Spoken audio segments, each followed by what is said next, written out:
I am doing the intuitive patterns for the month of May 2025. In the Aleister Crowley Tarot, I have art, oppression, and the Hierophant. In the words of truth, I have will, authenticity, and appropriate form. In the Mayan oracle, I have resolution of duality, hologram, and mystical power. In the medicine cards, I have antelope and ant. In the ancient Egyptian tarot, I've got the Six of Wands, the Nine of Wands, and the Prince of Cups.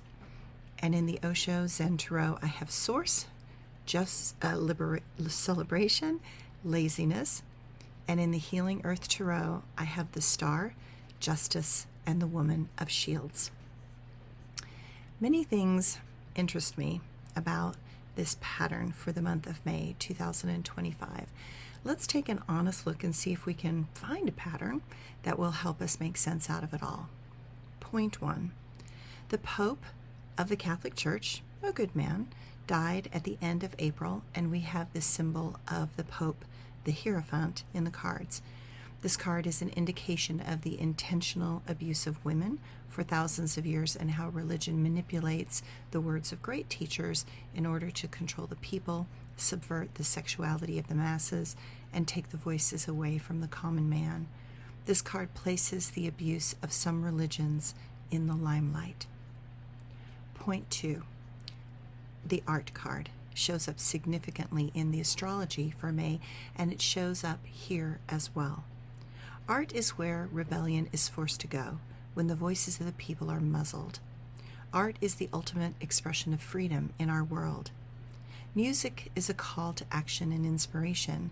Dance gives permission to the sensuality and sexuality of the human species that is intentionally suppressed by governments and religions because they have learned that when you can suppress a person's passion, you can control that flow of energy of that person into the way that they deem important. Art is the right brain and the intuitive mind in action in our world.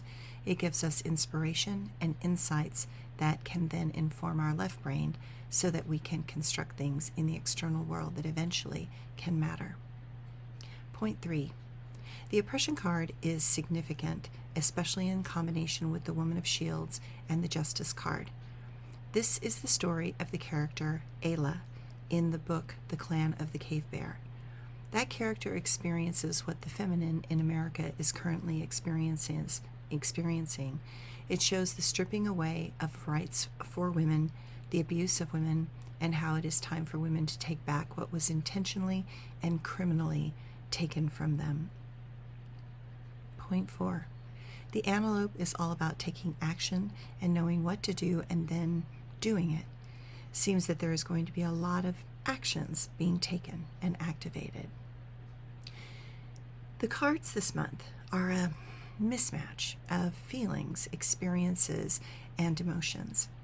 It seems that it is only through expressing the complex diversity of those emotions that we might discover an elusive path through these brambles.